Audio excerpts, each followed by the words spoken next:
Bonjour, je suis Nadia et je vous accueille dans Grand Défi et Tout Petit, le podcast pour les parents et par les parents. J'ai créé ce podcast pour partager des expériences, vous donner du réconfort et de l'entraide dans votre parentalité. Donc si vous cherchez des défis similaires aux vôtres ou tout simplement vous ouvrir à d'autres philosophies de parentalité, faites défiler les épisodes.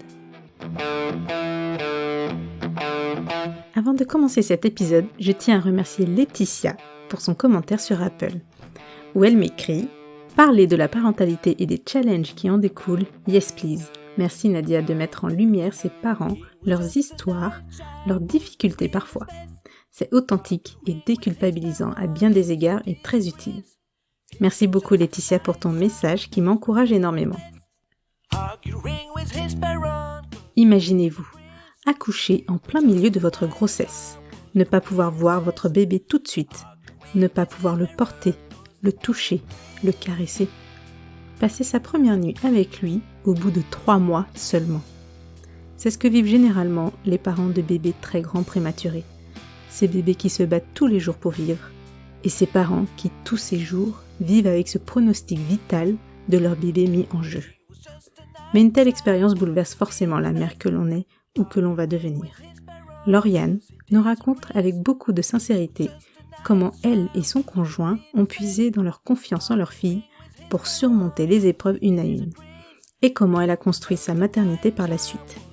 Je voulais vous faire découvrir ce témoignage touchant par cette femme forte et courageuse.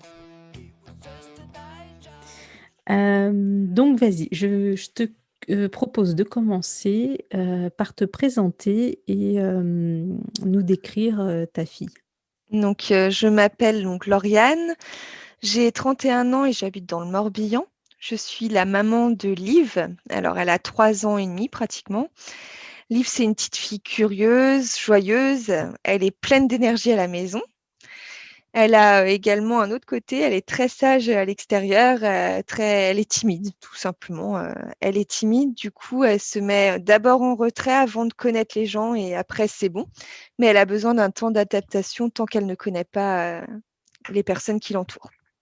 Alors Liv, c'est une grande prématurée, c'est ça ?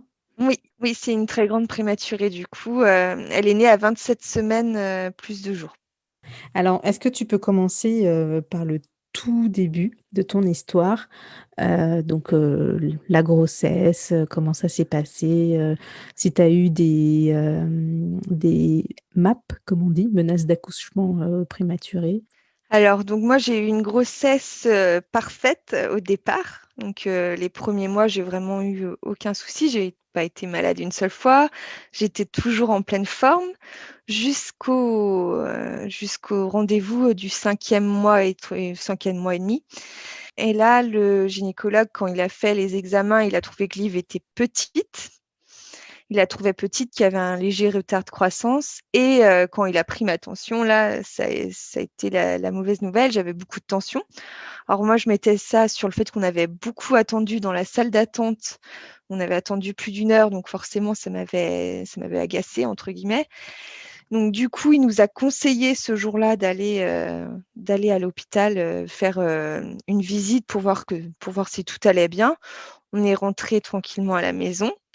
On a vraiment tout fait parce que donc mon conjoint, il a une fille, il a une grande fille de son côté. Et donc, elle était avec nous ce jour-là. Donc, on a mangé avec elle, on l'a fait garder et puis on est parti. Donc, c'est pas avant, il n'y a pas de risque par rapport à cela normalement.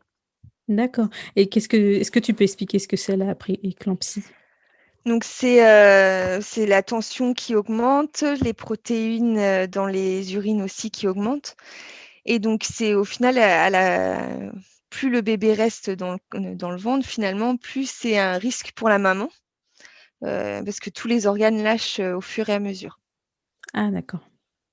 Donc, ça peut aller très loin. Moi, j'ai été pris en charge rapidement, finalement, par rapport à cela. Donc, j'ai pas été. Il y a plusieurs symptômes. Il y a de l'œdème aussi, notamment. Donc, ça, je ne savais pas. J'ai pas eu ça. Il y a les mouches dans les yeux. Je n'ai pas eu ça aussi. Moi, j'étais comme aujourd'hui, finalement. Moi, je suis dure au mal. Je pense que c'est pour ça. J'avais aucun symptôme. Aucun symptôme. Donc, tu as la gynécologue qui arrive, qui te fait une échographie et te dit il va falloir accoucher, c'est ça? Oui, tout de suite, elle nous a sorti ça. Bah, ça a été tellement dur d'entendre ces paroles-là, et puis elle n'a pas été douce, elle n'a pas pris des pincettes pour nous le dire. Du coup, nous, on a eu tout de suite peur parce qu'on s'est dit, bon, bah, on va perdre notre fille, c'est sûr. Et puis quand on lui a posé cette question, mais elle va pas pouvoir vivre en naissant maintenant, elle nous a pas répondu.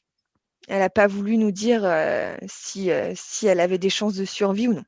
Entre-temps, donc, comme les autres résultats étaient corrects, j'ai été hospitalisée. Donc, on m'a pas déclenché, on m'a pas fait une césarienne immédiatement. Ils ont attendu 4 jours.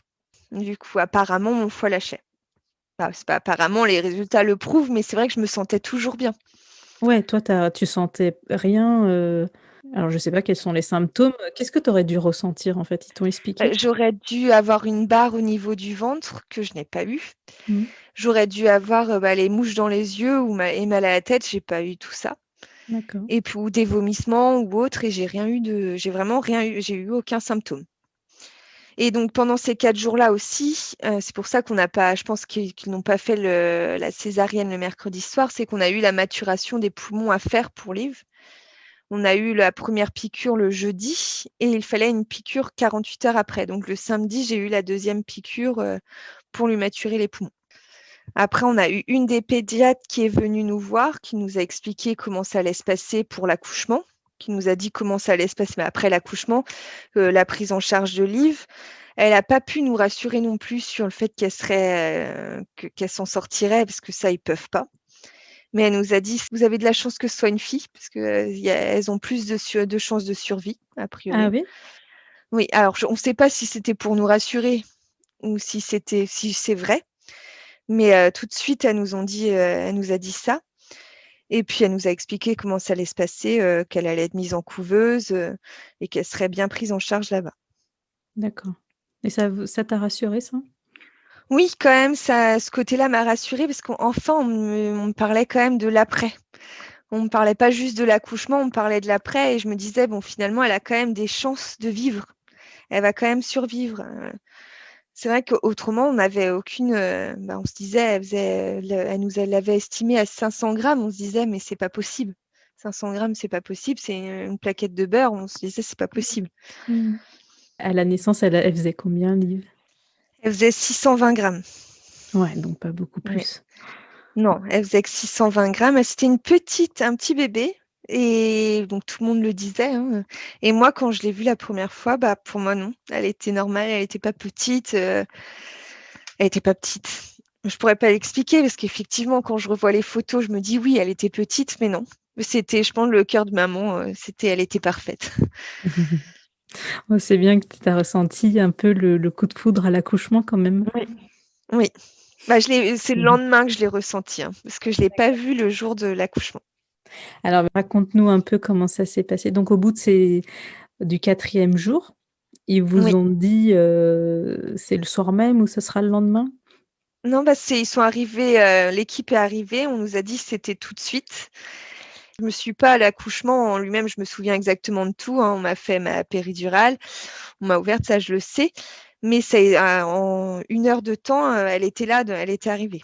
On est parti de la chambre à 20 h, à 21 h, elle est née.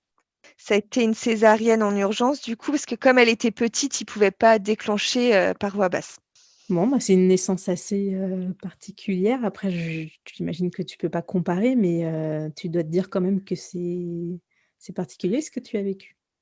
Oui, bah surtout que c'était pas du tout ce que j'avais prévu. Bah, du coup, j'ai pas eu de douleur. J'ai subi mon accouchement, par contre, parce que le fait que mon conjoint puisse pas être avec moi, j'ai trouvé que c'était injuste. Ouais. J'ai trouvé ça injuste parce que pour moi, c'était important qu'il soit là. Il a été là à tous les rendez-vous, même le tout premier pour la datation. Il était très présent, donc j'avais envie qu'il soit là aussi. Puis il me rassurait au moins. Et je pense que je me suis refermée dans ma bulle parce que j'avais tellement peur qu'elle ne pleure pas finalement. Je m'étais dit, si je l'entends pleurer, c'est que c'est bon. Et ça m'a tout de suite rassurée. D'ailleurs, quand elle est sortie, elle a pleuré. Et là, je me suis dit, c'est bon. Elle est déjà là, c'est bon. Et à partir de là, oui, j'ai soufflé, je me suis dit: «Bon, elle est là, elle est bien là». Quand tu me dis: «Elle a pleuré», je me dis, ouais, à 600 grammes, elle pleure, c'est déjà bien, quoi. C'est une battante, enfin, ça a l'air d'être bon signe. Est-ce que tu as eu, des avis des médecins, des gynécos? Ils t'ont donné, leur avis sur, Et non, Liv? non, ils nous ont rien dit à ce moment-là. Elle a tout de suite été prise en charge. Ben, ils ont essayé de me la montrer, mais je l'ai pas vue parce que, bah, j'avais les perfusions, donc ils me l'ont tendue, mais j'ai pas pu la toucher non plus. D'accord. Mais ils l'ont prise directement pour les examens. Donc tu as Après, mon juste eu le conjoint, temps de la voir, en fait? oui, même à l'apercevoir. Mais ils nous ont pas donné d'avis directement. Mon conjoint a pu la suivre, par contre, ça a été une très bonne chose. Ouais. Il a pu aller avec elle directement en néonat. Donc, il a rencontré l'équipe. Ils l'ont quand même rassurée. Il savait qu'elle était en sécurité. Il a vu qu'elle respirait. Elle n'arrivait pas à respirer seule, hein. Elle a eu une aide. Elle se fatiguait trop vite seule. Donc, elle a été sous respirateur pendant un certain temps. Mais ils ont dit que c'était une petite battante. Et puis ça se voyait, oui. C'était une petite battante de toute façon. Donc tu as vécu ta première nuit, seule? Oui. Tu as réussi à dormir? Ça a été très compliqué. Moi, j'avais mon conjoint qui est resté avec moi toute la nuit, mais on n'a pas parlé. Je pense qu'on était tous les deux choqués. Donc, on ne s'est pas parlé. On était là dans le noir et on a attendu que la nuit soit terminée finalement, qu'on ait des nouvelles. Et puis, on a attendu que le temps passe, oui. J'ai pu appeler à 7 heures le service. Donc, ils m'ont dit que ça avait été la nuit. Donc, c'était rassurant et qu'on allait pouvoir aller la voir après tous mes examens à moi. On allait pouvoir aller lui rendre visite le matin même. Ah, bah, c'était une bonne nouvelle alors. Oui, ça, c'était une bonne nouvelle. On a pu aller la voir dès le lundi matin, finalement. Le lundi matin, on n'a pas pu la toucher. Elle était dans sa couveuse sur le ventre. Elle avait son petit respirateur sur le nez, ses petits capteurs pour voir si elle respirait bien. Elle avait un petit bandage aussi, donc ça faisait bizarre. Mais il y avait des petits fils de partout dans la couveuse. Mais on a pu la voir au moins et ça a pu nous rassurer. Ça a pu me rassurer moi surtout. Elle était comme dans le ventre de la maman finalement. Ils reproduisent un peu bon, avec des langes, mais ils essaient de faire en sorte qu'elle se sente en sécurité. Et elle se sentait en sécurité. Et dès le premier jour, ils nous ont dit il faut lui parler, parce que le premier jour, on n'a pas eu le droit de la prendre dans les bras. Donc c'était dur quand même ça, mais après on comprenait. Parce que oui, elle était vraiment petite, elle faisait 620 grammes, elle faisait que 32 centimètres aussi. Donc le premier jour, il y avait tous les examens à faire, notamment pour elle et pour moi, donc ils ont préféré la laisser se reposer. D'accord. Donc quand tu arrives à la néonate et que tu la vois, dans la couveuse, c'est la première fois? C'est vraiment la première fois, oui. Ouais, c'est la Mmh. première fois que tu la vois. Qu'est-ce que tu ressens à ce moment-là? Ouais, c'était très étrange, j'étais contente et en même temps j'étais triste. J'étais inquiète. Pas triste, mais j'étais inquiète. Je me disais: faut qu'elle s'en sorte». Je la voyais si petite, mais ça m'a touchée, bah, ça m'a fait pleurer, hein, forcément, Ça a été un moment difficile et en même temps, j'étais quand même contente de la voir, de me dire: «C'est bon, elle est là, elle est quand même là, elle va s'en sortir». Et comment, ça s'est passé cette première journée du coup? Donc la première journée, il y a eu les soins. Nous, on est restés à côté de sa couveuse finalement. On a eu le droit on a eu une pédiatre qui est venue nous voir aussi pour, nous indiquer comment ça allait se passer, que ça allait être fait au jour le jour. Pour l'alimentation, donc elle pouvait pas téter immédiatement, donc elle a été, qu'on allait lui mettre une petite sonde pour qu'elle puisse, avoir à manger, qu'elle allait être sous perfusion également pour, compléter. On nous a tout expliqué comment ça allait se passer pour cette journée-là et on nous a dit: «Maintenant, ça va être au jour le jour, il y aura des hauts, il y aura des bas. On ne peut pas savoir, si elle va s'en sortir, mais on va tout faire pour». Donc elle était en réanimation. On nous a dit les différentes étapes. Par contre, il y a la réanimation d'abord, dans un premier temps. Après, il y a les soins intensifs. Donc nous, on s'était dit les soins intensifs, ça sera la victoire. Pourtant, quand un adulte va en soins intensifs, c'est pas la victoire, loin de là. Mais nous, on s'est dit bon, ça sera la victoire. C'est que déjà, elle aura passé la plus grosse étape. Et après, il y a la salle juste avant la sortie, la pièce juste avant la sortie. Donc là, en fait, quand tu l'as vu dans cette couveuse, c'était en réanimation? Oui, donc dans le noir. D'accord. Et il y avait une couverture, oui, c'est vrai que je l'ai pas précisé. Donc, ils sont pas habitués à la lumière et ça peut les gêner. Donc, ils sont dans le noir, plus ils ont une couverture sur leur couveuse, vraiment D'accord. pour limiter les stimulus extérieurs. Et nous, on nous avait dit, oui, juste mettre la main sur elle. Je sais que certaines personnes, notre entourage, quand elles sont venues la voir, elles ont été choquées, entre guillemets, mais je pense parce qu'elles s'attendaient pas ces personnes-là s'attendaient pas à la voir si petite. Et moi, j'ai pas du tout ce regard-là. J'ai pas du tout le même regard que les gens, même que mon conjoint. Il était pareil que moi, mais il avait quand je disais elle est pas petite, il me disait mais si, rentre, elle est petite, ça se voit. Bah non, non, elle est pas petite. C'était vraiment, c'était pas un déni, je pense comme le C'est fait ton que je premier savais enfant. que c'était ma fille. Oui, voilà, puis c'était mon premier enfant.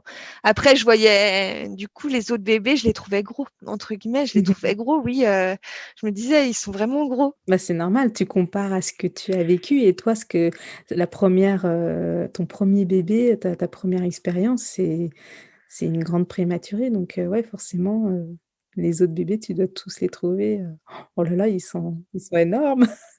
Oui, et toujours, pourtant, je sais que c'est, au fond, c'était ma fille qui était pas dans les normes, mais quand je vois les autres bébés, je me dis, ils sont vraiment grands, gros, Mmh. et alors que je sais que c'est pas vrai, mais inconsciemment, je me le dis.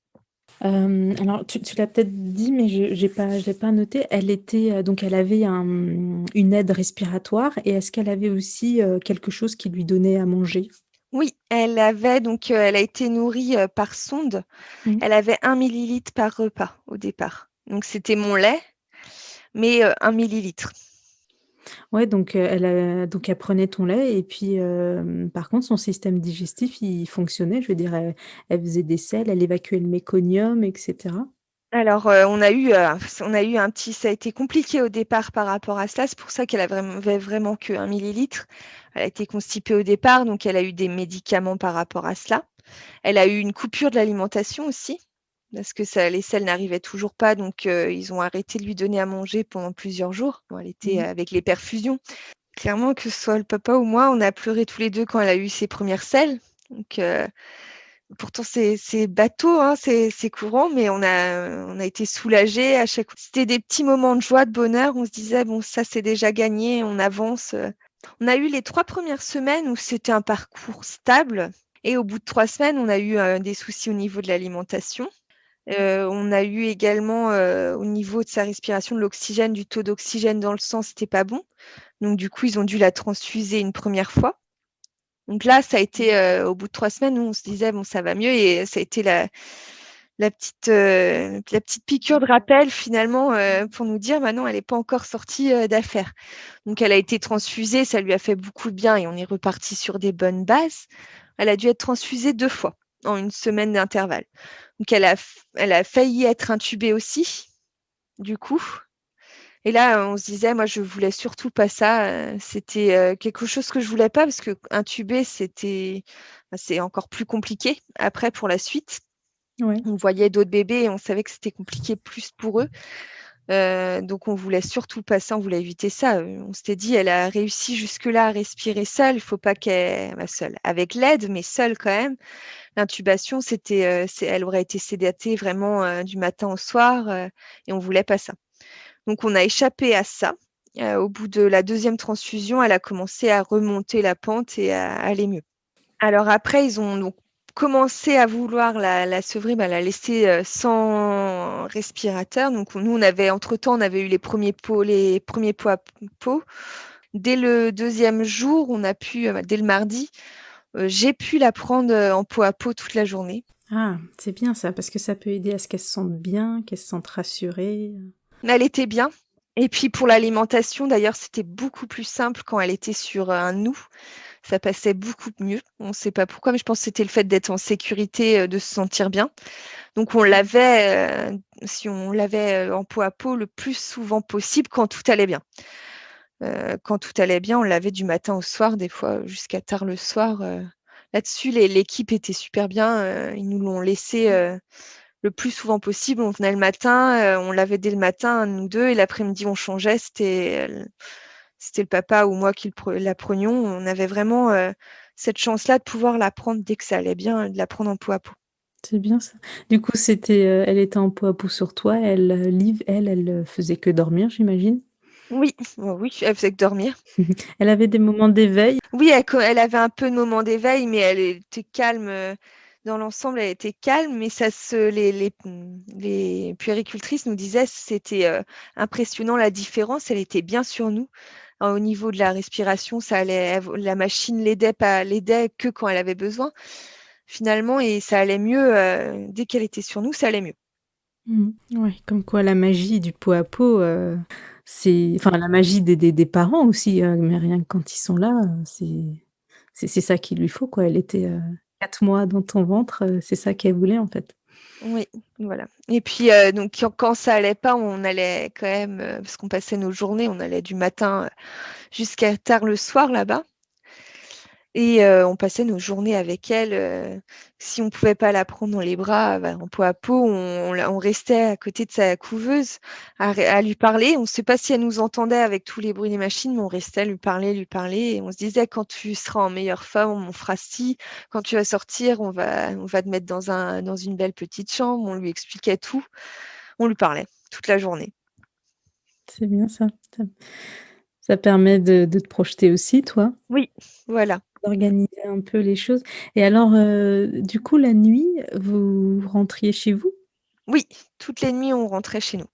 Ils pouvaient pas vous garder à côté d'elle, ils pouvaient pas Non. partager un lit, Non, effectivement, dans cette néonate, donc il y avait pas de, il y a pas, il y a une chambre, il y a une seule chambre pour les parents et un enfant. Donc cette chambre-là, elle est utilisée quand la sortie est proche. Mais autrement, effectivement, les bébés, ils étaient par 6 ou 8 dans chaque pièce. Donc D'accord, c'était pas possible de rester avec elle. OK. Ouais, c'est comment tu gérais ça toi, le rentrer, chez toi toutes les nuits, C'était difficile parce que c'était la nuit. Alors la journée, j'avais confiance parce que j'étais là. Je pense que ça jouait beaucoup la nuit. Par contre, je me disais, il peut lui arriver n'importe quoi, on sera même pas là.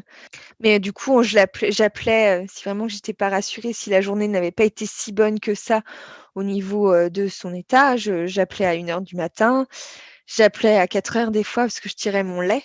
Donc, Ouais, j'appelais à 4 heures du matin et je rappelais avant le changement d'équipe pour être sûre que la nuit s'était bien passée. d'accord et à chaque fois, il y avait quelqu'un pour te répondre, Oui, gentiment? Enfin, ils étaient compréhensifs? oui, c'est même les puéricultrices qui nous disent que si on veut, il faut appeler, il faut pas hésiter. D'accord, Oui, là-dessus, c'était vraiment une très bonne, et on est tombé sur vraiment une très bonne équipe.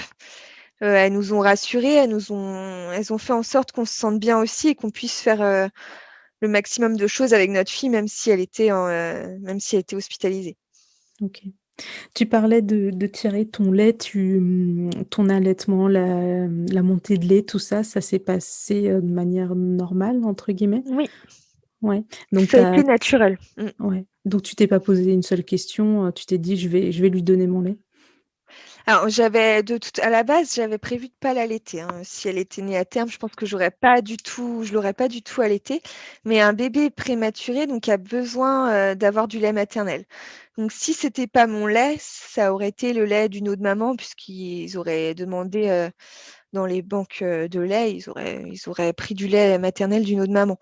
Donc, je me suis dit, il était hors de question que ce soit le lait d'une autre maman, sauf si ça n'avait pas fonctionné. Et dès le lendemain de l'accouchement, j'ai réussi à tirer mon lait aussitôt. D'accord et comment tu l'as vécu cette expérience d'allaitement? Bah, finalement, donc je pense que ça aurait été encore mieux au sein, mais le tire-lait, ça a été, puis je savais que c'était pour pour qu'elle aille mieux. Donc j'étais contente de tirer mon lait pour elle finalement. OK et est-ce qu'après, je me projette beaucoup plus loin, tu as continué à un moment où tu as pu lui donner au sein directement? Alors j'ai pu lui donner pendant son hospitalisation au sein, on a fait des tests justement. On a essayé, plusieurs fois. Les premières fois, bon, elle tétait, mais elle avait pas assez de force pour avoir du lait. Et vers la fin, on a réussi, elle a réussi à prendre une tétée complète. Ok, donc on en revient au bout des 3 semaines de vie. Donc, vous faisiez du pot à pot, vous rentriez le soir. Alors ensuite, elle avait été transfusée, tu m'as dit. Oui. Ensuite, comment ça s'est passé son développement? Donc ensuite, on a eu, d'un coup, ça s'est amélioré. Donc il y a eu plusieurs étapes, comme je disais, pour la respiration. Donc ça a été long. Elle était toujours avec son petit ventilateur, sa petite ventilation donc sur le nez. C'est une CPAP. C'est une CPAP, c'est une ventilation constante finalement. Et du coup, l'objectif, c'était de la passer avec des petites lunettes. Donc c'était des petites lunettes pour la respiration qu'on met dans le nez. Et donc ça a été assez rapide quand même s'il y a eu des petits couacs, hein, forcément, ça pouvait pas être parfait. Et du coup, grâce à cela, elle a pu sortir de la réanimation. Elle a pu aller en soins dans le service soins intensifs, qui était juste à côté, mais c'était une grosse étape. Alors au départ, c'était toujours la couveuse. Donc ça faisait déjà plus d'1 mois qu'elle était en couveuse, mais on avait déjà évolué. Elle pouvait commencer à voir un peu la lumière. Donc ça, c'était une bonne chose. On a rapidement, elle l'a gardée quand même un certain temps, sa couveuse. Je pense qu'elle a dû l'avoir 2 mois, sa couveuse, 2 mois, à peu approximativement. Et après, on est passé effectivement au berceau chauffant. Et donc, quand vous êtes arrivé en soins intensifs, est-ce que l'équipe médicale avait été plus positif Oui. vis-à-vis de ses chances de survie, etc. Ah bah, c'était, on savait, hein, ils nous l'ont jamais dit, mais nous, à partir du moment où elle est passée en soins intensifs, on s'est dit: «C'est bon, heu, elle est sortie d'affaire». Parce que c'était le suivi finalement, si elle avait été encore en réanimation au bout de 2 mois, 3 mois, on serait inquiété. Parce que c'était les cas les plus graves finalement, c'est qu'elle a c'était très compliqué quand même. Et le fait de se dire: «Oui, elle part, on appelait ça la salle des grands». C'était avec les autres parents, c'était la salle des grands et ça veut dire quand même que la sortie, elle est «proche» entre guillemets, c'est que Ouais, c'est bon. Le c'était une la étape le franchie, quoi. Oui, voilà, c'est une Et grosse étape de franchie. il y avait pas de retour en arrière possible, donc c'était que de l'avant. Oui, voilà, dans la logique. Après, certains bébés, ont des états retournent en arrière, hein, malheureusement, mais nous, on a vu que le positif. On s'est dit: «Elle passe dans cette pièce-là, c'est bon». D'accord. Et donc en soins intensifs, elle est restée combien de temps du coup? Alors, elle est arrivée le 21 septembre, parce que cette date-là, je l'ai retenue, parce que c'était l'anniversaire d'un proche. Donc, elle est arrivée le 21 septembre et elle est restée jusqu'à début novembre. D'accord. Donc, un certain temps quand même, hein. Jusqu'à début novembre, oui, le 1er ou le 2 novembre, elle a dû rester OK. Ouais, presque dans 1 mois cette et demi, pièce-là. quoi. Oui, parce qu'elle a stagné quand même. Alors, elle avait fait énormément de progrès de mi-août à cette date-là. Et arrivée là-bas, elle a stagné à un moment, elle n'évoluait plus, entre guillemets. Elle évoluait toujours, mais c'était pas les lunettes, elle avait du mal à les avoir tout le temps, à les enlever finalement. C'était la 3e étape. On avait d'abord le respirateur, puis après les lunettes, mais le but, c'était de la sevrer complètement et qu'elle n'ait plus besoin d'aide pour respirer. Ouais. Donc ça a mis du temps. Ça a été du jour au lendemain où elle s'est débloquée, entre guillemets, les étapes se sont débloquées d'un jour à l'autre. Je sais que début novembre, juste avant qu'on change encore de service, elle avait arraché sa sonde pour l'alimentation, parce on essayait de lui donner à manger au biberon. On a fait au biberon aussi, mon lait toujours, mais au biberon. Ouais. On a tout essayé, donc elle avait les 2. Elle avait la sonde quand on n'était pas là et le Et le biberon biberon autrement. quand vous étiez là? Mmh. Et donc, elle a arraché sa sonde un soir et à partir de là, la puéricultrice, elle s'est dit: «Bon, allez, on remet pas». Et puis les lunettes, elle les avait arrachées, puis au final, les lunettes, elle les enlevait, donc elle était souvent sans. Elle les enlevait pendant son sommeil, donc elle était souvent sans, donc ça a été vraiment du jour au lendemain où tout s'est débloqué. Tout a été débloqué. Elle avait arraché, parce que pour les lunettes, j'appelle ça des petits nuages, c'était des petits scotch, hein, qui mettait sur ses petites joues. Elle avait arraché ça aussi, un petit nuage. Et à partir de là, tout a été bon. Je pense qu'elle en avait marre. C'est ce que je pense aussi, ouais. Ça a été nous, on l'a vécu comme ça, son papa et moi, on s'est dit, c'est bon, elle a décidé que c'était fini, c'est fini. D'accord. Et ça, c'était début novembre? Oui, fin octobre, D'accord, début novembre, oui. d'accord. Alors j'avais une question par rapport au papa, tout ce temps, parce que le congé paternité, c'est 11 jours. Alors dans des Oui. cas comme ça se passe comment? Alors, non, bah, c'était toujours 11 jours. Donc, ça a changé là depuis. Ça a changé maintenant. Le C'est SOS ouais, Préma, c'est l'association, a fait en sorte que ce soit prolongé. Mais c'était ah, 11 dans le jours. cadre des prémas, ça a Oui, changé et c'est déjà, appliqué? oui, tout à fait. Il me semble que c'est D'accord, depuis juillet 2020, je d'accord, crois, à peu près. Moi, c'est depuis 2020. Courant 2020, ça a changé. Mais avant, c'était 11 jours et c'est tout. Et il me semble que c'est 30 jours. Il me ah, semble que c'est c'est bien. 30 jours. OK. Pendant l'hospitalisation, du coup, mais ça permet au papa d'être là. Parce que certains ne pouvaient pas être là. Nous, on a eu de la chance. Mon conjoint, à ce moment-là, n'avait pas d'activité professionnelle. Ça venait de se terminer et ça a été une très bonne chose. Ça a D'accord, été une très bonne chose parce que du coup, je pense qu'il n'aurait pas pu travailler de toute façon. Il avait besoin d'être avec moi du matin au soir. D'être avec moi, non, d'être avec sa fille surtout, du matin au soir. ouais, ouais, ouais, je pense que même s'il avait repris, le chemin du bureau, Ça n'aurait je sais pas pas été s'il possible. aurait été efficace, quoi. Non, ça aurait pas été possible. La plupart des papas se mettaient finalement, alors même si c'est pas toléré, c'est des arrêts, bah, ils se mettaient en arrêt. Et je pense que Bah, c'est c'est exceptionnel. logique, c'est Ouais. normal. En même temps, ils peuvent plus Mmh. travailler. C'était pas possible. Pour certains, si Mmh. c'était leur façon de prendre du recul.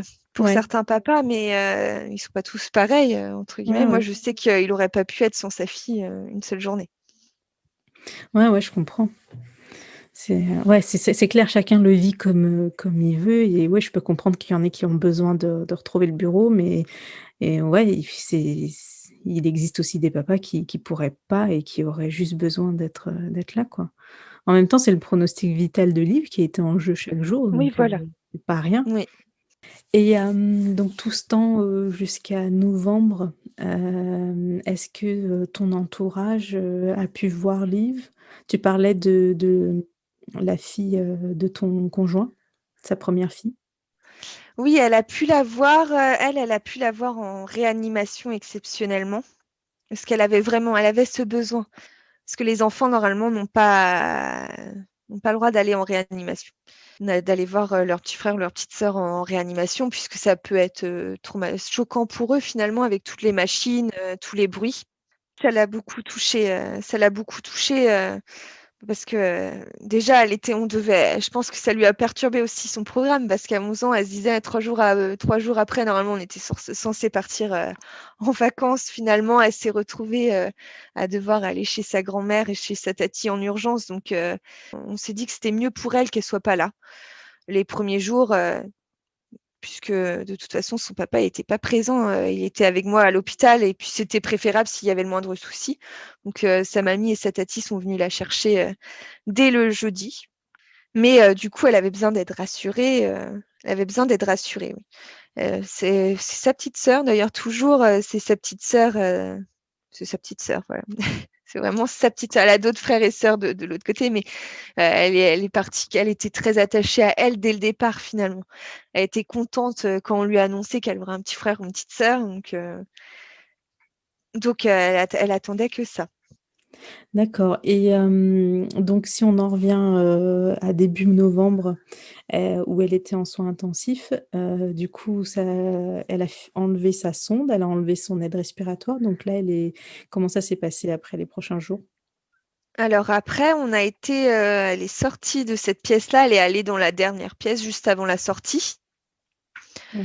Donc c'est sans, il y a toujours le petit boîtier pour dire s'il y a une désaturation ou s'il y a le moindre souci. Mais elle est restée donc dans cette pièce-là un petit peu le temps de voir si tout allait bien.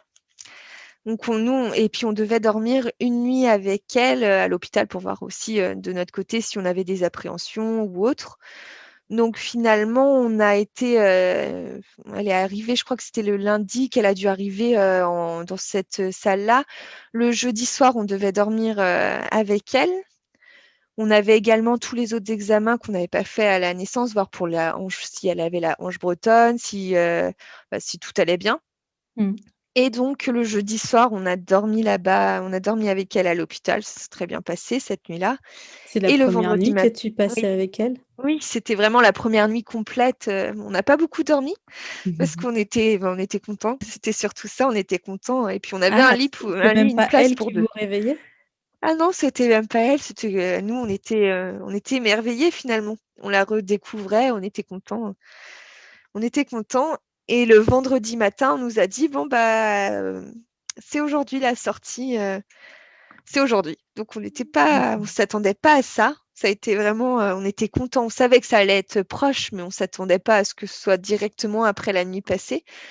Et du coup, ben, comme ils disaient, ils peuvent pas savoir s'il va pas y avoir un problème entre-temps. Donc, ils préfèrent vraiment attendre le dernier moment. Après, certains parents savaient que ça allait être telle date et ça a été reculé ou avancé, mais ils préfèrent pas trop s'avancer finalement. Ouais, ouais, je comprends. Après, donc ça, ce fameux jour, c'était quand mi-novembre, fin novembre? C'était le 10 novembre exactement. Ah ouais, ouais, donc je pense elle est arrivée le lundi dans cette pièce-là et le vendredi soir, on l'avait à la maison avec nous. D'accord. Et alors, vous étiez prêt à vivre votre nouvelle vie à trois chez vous? Bah, on avait hâte et en même temps, c'était la peur de l'inconnu. On se disait, est-ce que ça va bien se passer à la maison? On était prêt sans être prêt. On avait l'envie et en même temps l'appréhension de se dire, bon, il faut que tout se passe bien à la maison parce qu'il n'y a plus les machines pour savoir si elle respire bien. Il y a plus les puéricultrices pour nous dire, oui, ça c'est bien, ça c'est pas bien. Finalement, c'était ça qui était compliqué à gérer. C'était le moment c'était stressant, oui. On avait hâte et en même temps, c'était stressant.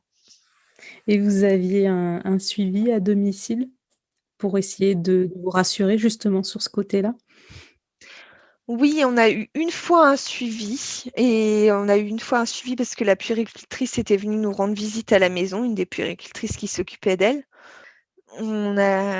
Finalement, on la connaissait mieux que quelqu'un qui a son bébé qui arrive à terme, son premier bébé qui rentre au bout de 3, 4 jours, qui est dans l'inconnu. Bah, finalement, nous, c'était naturel. On avait notre petit rythme. On savait que c'était tant de biberons par jour, c'était 6 biberons, il me semble, par jour, que c'était. La routine était installée en fait. Oui, finalement, c'était simple. Mmh. Donc vous avez continué cette routine à la maison et puis tout s'est bien passé? Oui, voilà, tout s'est très bien passé. Après, j'avais du mal, on avait du mal, parce que c'était tous les 2 à ce qu'elle aille dans les bras de quelqu'un. Ça a été compliqué. J'ai eu du mal à la laisser Ah aller oui? dans les bras, oui. J'avais peur qu'elle attrape, le moindre elle était fragile quand même, elle avait pas de défense immunitaire du coup. Ouais. Donc j'avais du mal à la laisser aller dans les bras, même de mes proches, hein, de ma grand-mère, de mon père, de ma sœur, ça allait à peu près, mais encore j'avais du mal à la confier à quelqu'un finalement, Ouais.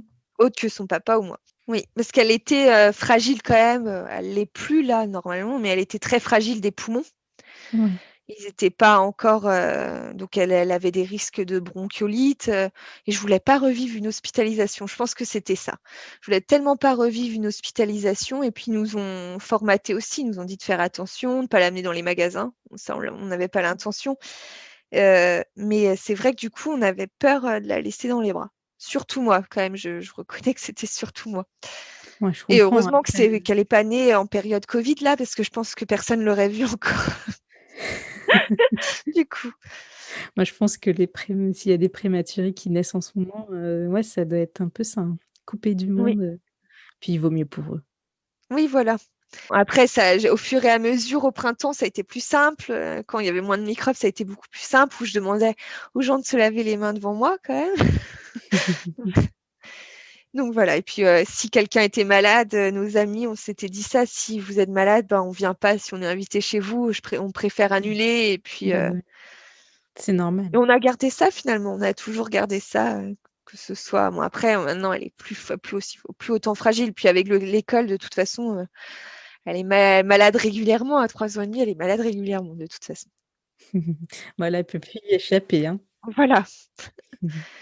Mais après, le fait qu'elle ait été, grande prématurée, tu penses que tu dirais que tu es une maman, beaucoup plus protectrice? C'est difficile comme question parce que bon, forcément tu as pas eu d'enfant, né à terme, mais est-ce que tu penses que tu es plus protectrice vis-à-vis de ça? Oui, je pense que je suis beaucoup plus protectrice, hein. Son papa, il est, comme il dit, il a, avec sa première fille, il avait une relation quand même très, c'est un papa très protecteur à la base, mais il dit il voyait bien que c'était différent aussi. Il avait les premiers mois, parce qu'après sur les premiers mois, il était plus protecteur aussi. D'accord. Et je le suis toujours, hein, je suis très protectrice.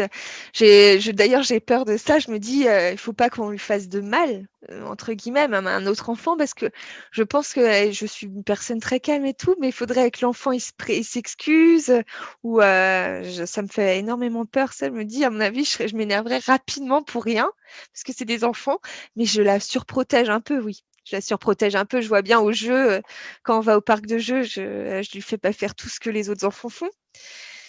Je m'en rends bien compte quand je vais avec des amis qui ont des enfants du même âge. Je me dis, mince, à cause de moi, elle sait pas faire ça. Mais j'ai peur. Après, c'est normal vu tout ce que tu as vécu, d'avoir peur. Est-ce qu'elle, Liv, elle le vit comment ça? Elle se rend compte? Elle a des frustrations ou elle comprend aussi, que tu aies peur? Non, elle a pas de frustration parce que du coup, elle sait qu'avec moi, au parc, on va pas faire certaines choses. Et avec son papa, qui est plus, du coup, cool, on va dire ça comme ça. Et elle peut le faire. Donc, c'est pas dramatique. Puis, je la laisse faire plein de choses quand même. Voilà, elle tombe, je sais que c'est normal. Je la laisse faire énormément de choses. Ce que j'ai peur, finalement, j'évite qu'elle le sache. Et puis, je fais en sorte qu'elle voit pas qu'elle ait pas envie de faire certaines choses, tout simplement. Ouais. Je comprends, ouais. OK, donc vous êtes rentrés, à la maison, donc les angoisses, s'effacent, petit à petit, chez Oui. toi comme chez ton conjoint? Oui, tout à fait. Je pense que nous, ça a été le jour où on a été vraiment les plus heureux, c'est quand elle est rentrée à la maison. On s'est dit, c'est bon, tout est derrière nous. Elle a réussi. Elle a réussi. D'accord. Donc, on n'avait plus d'inquiétude. J'ai eu une ou deux fois des inquiétudes, mais j'ai pu compter sur les puéricultrices de l'hôpital. J'ai pu les rappeler. Parce que là-dessus, elles étaient vraiment bien par rapport à cela. Donc, on a pu rappeler pour être sûr pour l'alimentation. Savoir s'il fallait que je change à tel moment. Pour une ou deux fois, j'ai demandé. Et puis après, c'était bon. Puis elle nous avait dit, faites-vous confiance et faites-lui confiance. Donc, on était rassurés, oui. Ouais, ça a été dans l'ensemble très bien. Les nuits, ça a été un peu plus compliqué, mais ça l'est toujours à ce jour. Elle avait besoin, parce que elle a quitté quand même un environnement à l'hôpital où il y avait tout le temps du bruit toute la nuit. Du passage, on s'occupait d'elle la nuit aussi. Donc forcément, arriver à la maison, c'est le calme, même si on essaie de faire un peu de bruit, c'est quand même plus la même chose. Il n'y a plus tous les bips dans tous les sens. Et elle avait besoin d'être dans nos bras. Donc ouais, on a passé des bonnes nuits, oui, à être avec elle. Mais on aimait, en même temps, je pense que ça lui faisait du bien et à nous aussi finalement. Donc je sais même pas si à la base c'était elle qui avait besoin de ça ou si c'était nous, mais du coup les nuits elles n'étaient pas exceptionnelles. On a eu une période où c'était très bien. Et là, en ce moment, c'est de retour un peu plus compliqué.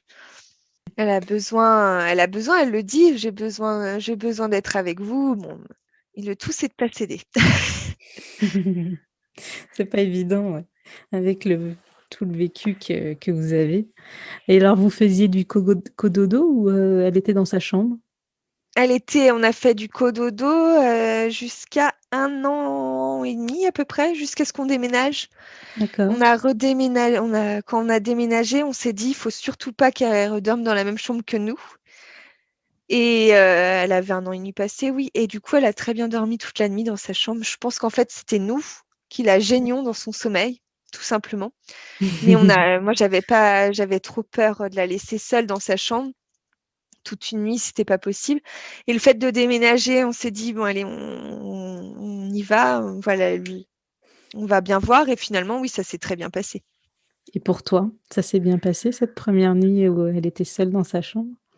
C'était compliqué. J'ai pas beaucoup dormi parce que je me disais, mince, elle pleure pas, c'est pas normal. Bon, je m'inquiétais. Ouais. Je m'inquiétais, donc j'ai été plusieurs fois la voir, me rassurer, me rassurer. Mais même quand elle dormait avec nous, je faisais ça, j'allais la voir je regardais si elle respirait bien, si tout allait bien, parce que je l'entendais plus respirer des moments. Alors je me disais, bon, elle a arrêté de respirer, bon, alors qu'en fait, non, elle dormait juste profondément, qu'elle était très bien, mais je m'inquiétais pour ça, je me suis toujours inquiétée. Mais je pense que si elle était arrivée à terme, j'aurais été pareille Ouais. sur ce côté-là. Et au moment de la sortie, de l'hôpital, elle pesait et elle faisait combien en taille? Alors, elle pesait la taille, je sais plus. Par contre, elle faisait 2 kilos 800, 800 et quelques. 2 kilos 800. Ah oui, elle avait bien. Je crois qu'en 1 ou 2 semaines déjà, elle avait doublé le poids. Elle était passée à 1,2 kg en Ah 2 semaines, oui! je crois, En 2 2, 3 semaines. semaines? Parce qu'elle a fait de l'œdème, donc elle avait grossi, mais c'était pas bon, du coup. Elle avait trop grossi, du coup, elle faisait de l'œdème. Donc, c'est comme ça qu'on avait dû arrêter l'alimentation au départ, Ouais, parce qu'elle avait trop grossi, entre guillemets.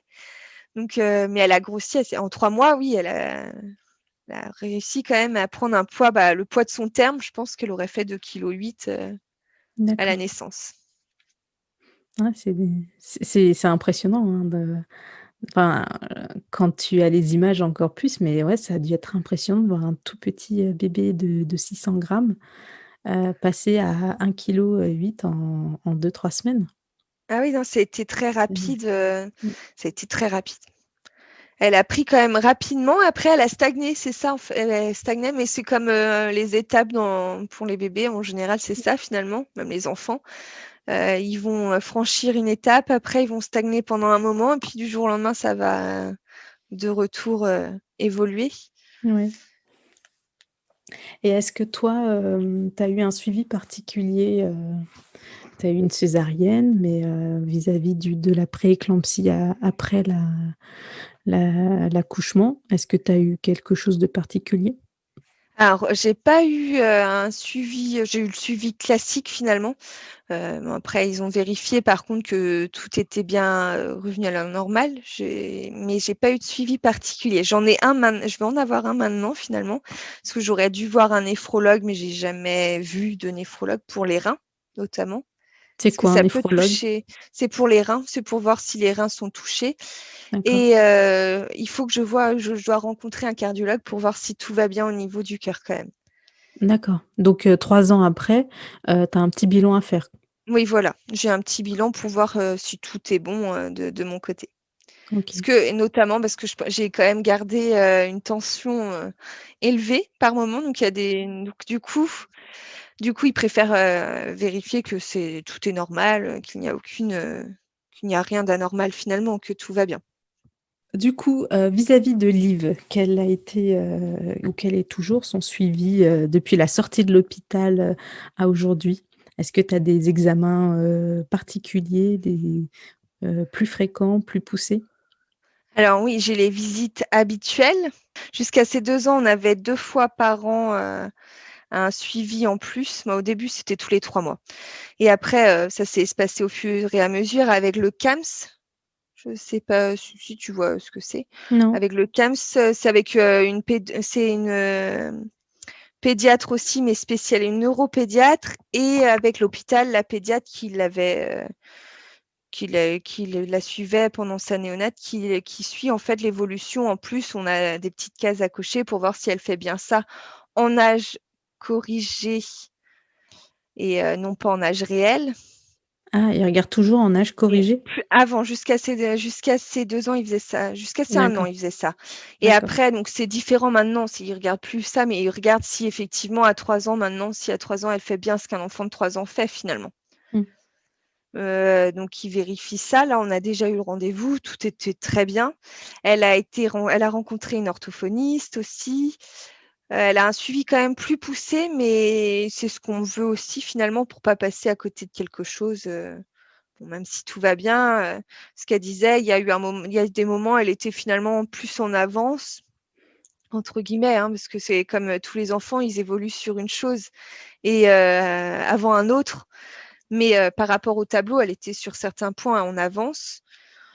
Et bon, en tout cas, elle a rattrapé tout son retard rapidement. D'accord. Elle marchait tardivement, mais elle a rattrapé tout son retard. Et donc ça vous a soulagé, toi et ton conjoint? Oui, ça a été un soulagement parce que j'avais peur. Je me disais, bon, j'avais peur. Je me sentais quand même, je me serais sentie responsable si elle avait eu quelque chose qui n'allait pas. Et puis, oui, je me serais sentie responsable parce que finalement, elle est venue au monde plus tôt parce que mon corps ne supportait plus la grossesse quand même, la rejetait. Et donc, je pense que si elle avait eu quelque chose, j'aurais culpabilisé. C'est plus ça. Et puis, bon, parce qu'après, rien n'est. Même si elle avait eu un handicap ou autre, on aurait fait avec, on aurait tout fait pour qu'elle soit la petite fille la plus heureuse du monde quand même à notre niveau. Mais c'est vrai que c'est un soulagement de voir que tout va bien, qu'elle s'adapte à tout, que finalement, ça se voit plus. Ça se voit plus du tout qu'elle a été prématurée, qu'elle est née avec 620 grammes. Elle est plus grande que certaines petites filles qui sont nées avec un poids normal, une taille normale. Donc on se dit, oui, c'est une victoire quelque part, de se dire que tout va bien. C'est une grosse victoire même. Et puis, elle nous rend fiers tous les jours, mais comme un enfant né à terme, parce qu'on se dit finalement, elle fait exactement les mêmes choses que les autres, puisqu'ils font, en règle générale, ils font tous la même chose, hein. Et on se dit, oui, elle nous rend vraiment très fiers, elle nous rend fiers. Ouais. Bah, elle fait la même chose que les autres, mais elle a quand même, ce début de vie où elle s'est battue, elle s'est développée, pour, entre guillemets, «venir à un enfant, né à terme». Oui, voilà. C'est vrai que nous, du coup, c'est une grosse fierté de l'avoir comme ça.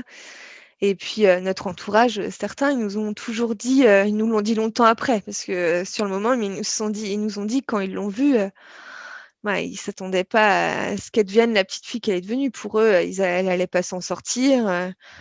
On ne l'avait pas dit, bien sûr, mais ça les avait choqués. Est-ce qu'ils étaient pas ça les avait choqués et ils se disaient: «Mince, c'est pas possible, elle est branchée de tous les côtés, elle va jamais s'en sortir». Ça doit être impressionnant.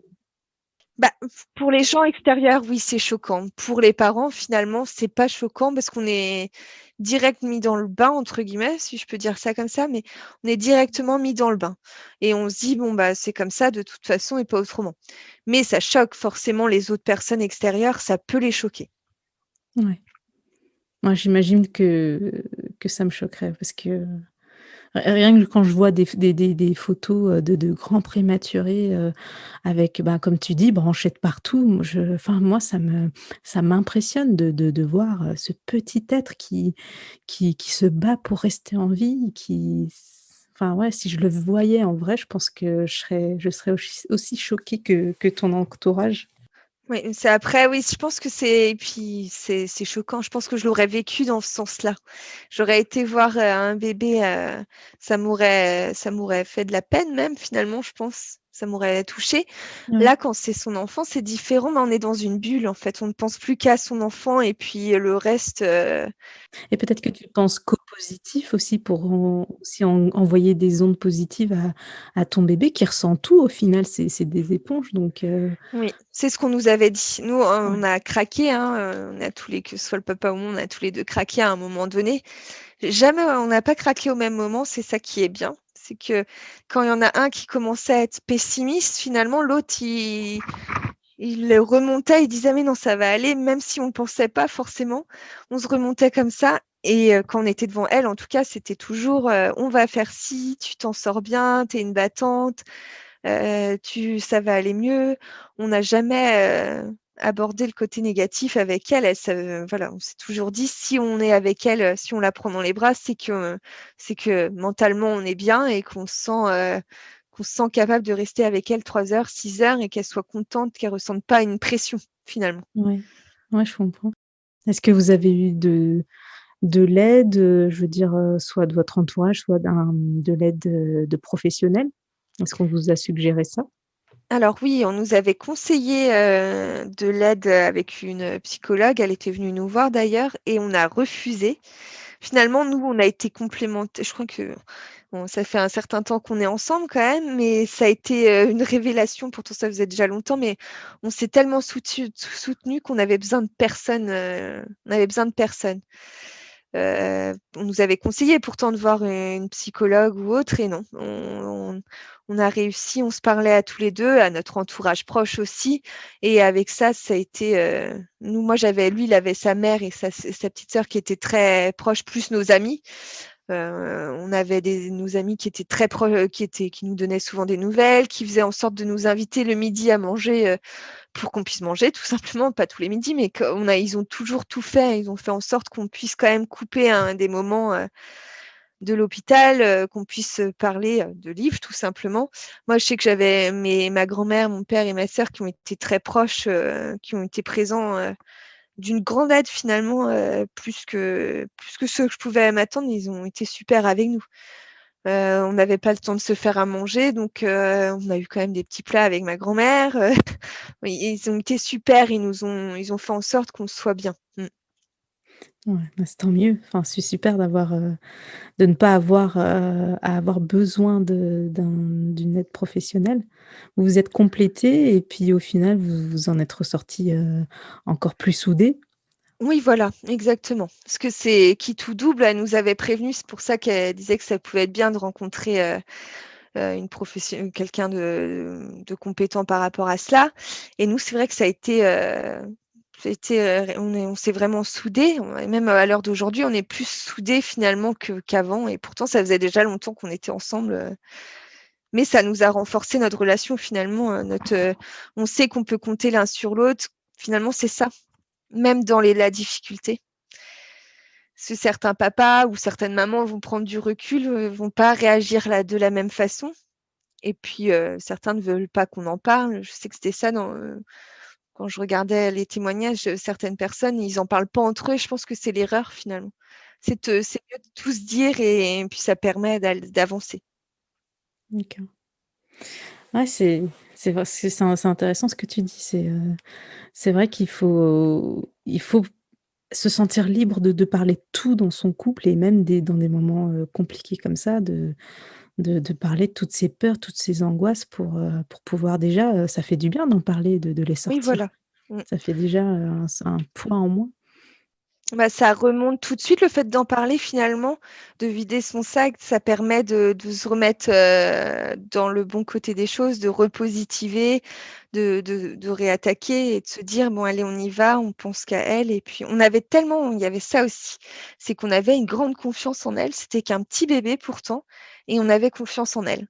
On savait au fond, on savait que ça allait aller mieux. On voyait qu'elle était battante. On s'est toujours dit: il y a pas de raison. Il y a eu 1 ou 2 fois, on s'est dit: «Bon là, ça commence à être difficile», mais on a quand même toujours cru en elle. Ah ouais et puis je comprends cette confiance que vous avez parce que depuis tout début, en fait, elle a montré des signes, alors que de positifs, que d'aller mieux. Alors il y a peut-être eu, quelques fois où quand tu m'avais dit qu'elle a dû être transfusée et tout, il y a eu des petits bas, mais au final, ça a été beaucoup de positifs et que des améliorations. Oui, tout à fait. Ça, on a eu un parcours quand même, où c'était quand même relativement positif. Bon, il y a eu débat, mais on nous avait prévenu que c'était un pas en avant, 2 pas en arrière, que c'était souvent ça parce que dès qu'il fallait réaugmenter l'alimentation, on nous avait prévenu que souvent ça passait pas, qu'il fallait reprendre à zéro, qu'il fallait prendre le temps finalement. C'était pas des mauvais points, c'était vraiment, finalement son petit corps qui devait s'habituer, donc c'était normal, il fallait toujours positiver finalement. OK. Et j'avais une petite question vis-à-vis de toi, et la maman que tu es devenue. Tu t'es sentie maman dès le début ou, est-ce que tu as vécu un petit baby blues? Tu tu te souviens de ça? Oui, alors je me suis sentie maman, dès la première fois que je l'ai vu, du coup. Dès que je l'ai vu, j'ai pas eu du tout de baby blues non plus. C'était ma fille, j'étais sa maman et voilà, même si c'était à l'hôpital qu'on ne pouvait pas la prendre comme ça dans les bras, qu'on était au départ, on dépendait, des professionnels de santé, ça a été tout de suite, j'étais sa maman, tout de suite une relation forte finalement. Dès que je l'ai vu, c'était bon. Donc si on en revient, à la chronologie, tu m'as dit que tu as repris, le travail à ces 11 mois, c'est ça? Oui, c'est ça, Donc début juillet. tu as dû commencer à la faire garder? Alors non, au départ, c'est le papa, c'était ma condition.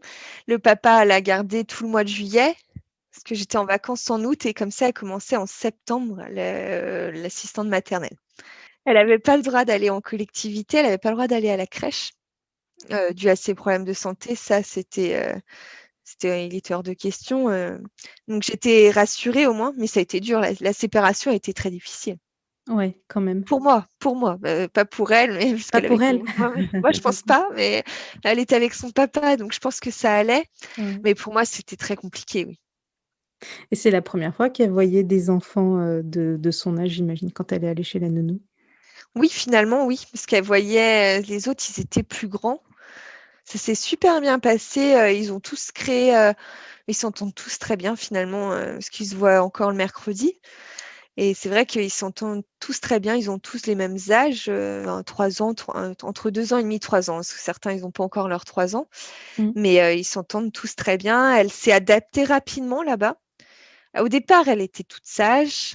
Après, elle a montré son caractère, elle a bien vu, que quand elle était pas contente, elle savait montrer, son petit caractère.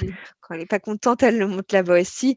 Mais dans l'ensemble, c'est très bien. Elle fait rire tout le monde, C'est une petite fille qui a après je dis ça, bon, c'est ma fille en même temps, mais elle a quand même elle communique, au moment du coucher, par exemple. On sait qu'il faut pas elle sait y faire.